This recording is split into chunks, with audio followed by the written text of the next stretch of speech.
Welcome back.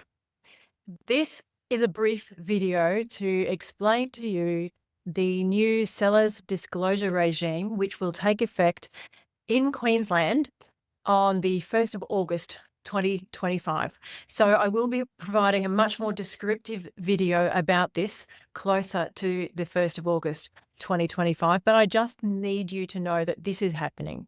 So some people will be searching for a home soon, and some people will still be searching for a home in August. And so I need you to be aware of what's happening.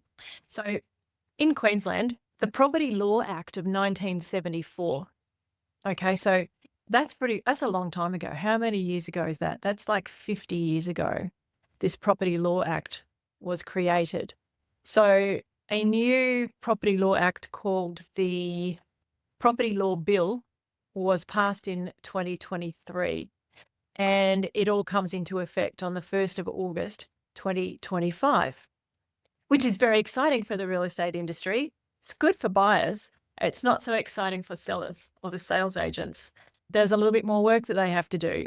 And the work that I'm talking about is that there's a form that needs to be provided to the buyers before they sign the contract. And when you go to an open home, you get a copy of the contract, you get a copy of a brochure, you get maybe some other bits of information. Maybe there's a small report that the sales agent has. They give you this information at the open home. Well, now there's a prescribed amount of fixed information that they must provide to you before you sign the contract. And there's really two things to note about that is that if they don't provide this to you before you sign the contract and you go see your conveyancer can get you out of that contract because there may be things that as a new home buyer you were unaware of, so it's put in place to protect you. So they must provide you with this information, or otherwise it's unfair and you should be able to get out of the contract. Secondly, if they make any mistakes in this information, you also can get out of the contract. So it needs to be provided and it needs to be accurate. And so the work that the sales agent needs to do in the lead up to putting the home on the market, it's going to take a bit longer. And also it needs to be done before you buy a home at an auction as well. Okay, so I'm going to take you through this seller's disclosure statement now. It's just very short. It's got 7 pages to it. You can see on the front there's information about the property that you're looking to buy and the title details. So you can see at the bottom of page 1, you can see that they need to have provided those title details to you as part of the home being put up for sale. The next page is, you can see that there's a lot of yes or no. So is there a problem or is there not? It's a yes or no. And so here, for example, you've got registered encumbrances and unregistered encumbrances. You've got statutory encumbrances. And you've also got something about the tenancies for, the property has been subject to a residential tenancy agreement or a rooming accommodation agreement during the last 12 months. So this is made very clear for you. Now, I will also say that as a follow-on effect of introducing this new regime where the seller has to give you this information, a follow-on effect is that a lot of the forms that we use in the real estate industry will be amended. And in fact, the contract of sale will also be updated as well. I haven't seen that yet. Next page, lots of yes or no's.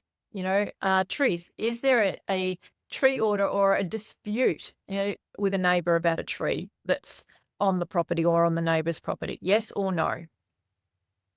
If there's a yes there, then you need to know more about that, don't you? If there's a no, then great. You can believe that this is accurate because the seller has to provide this information to you accurately. If you believe that they've ticked no, yet somebody told you that there is a dispute regarding a tree, for example, you need to get your conveyancer to sort that out for you pronto. Even if you've already signed the contract and you find out after you've signed the contract that there could be a dispute and that the seller has not declared it, then you can get out of the contract that way. Whether or not you want to, it all depends on your scenario. Next page. Swimming pool. So yeah, like I said, there's a lot of information that's on the contract of sale now that pertains to some of this. However, I'm not sure how the Queensland contract of sale will be changed.